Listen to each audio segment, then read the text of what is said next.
മലയാളികൾക്ക് ഏറെ പ്രിയപ്പെട്ട താരമാണ് ദിയ കൃഷ്ണ. കൃഷ്ണകുമാറിൻ്റെ രണ്ടാമത്തെ മകളായ ദിയ കൃഷ്ണയുടെ ഓരോ ചെറിയ വിശേഷങ്ങൾ പോലും സമൂഹ മാധ്യമങ്ങളിൽ വളരെയധികം വൈറലായി മാറാറുണ്ട്. അച്ഛനും അമ്മക്കും മക്കൾക്കുമായി 6 യൂട്യൂബ് ചാനലാണ് കുടുംബത്തിലുള്ളത്.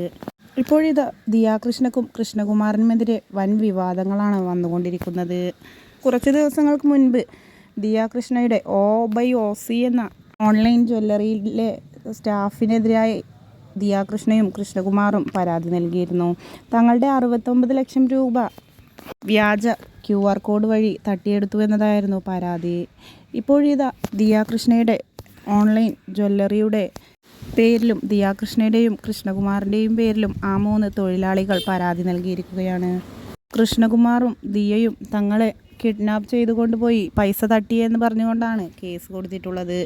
ദിയ കൃഷ്ണ ഇപ്പോൾ 9 മാസം ഗർഭിണിയായിരിക്കുന്ന ഈയൊരു സാഹചര്യത്തിൽ എന്താണ് തുടർ നടപടികളെന്നാണ് ആരാധകർ ചോദ്യങ്ങളുമായി എത്തുന്നത്. എന്തുതന്നെയായാലും കാത്തിരുന്ന് കാണാം.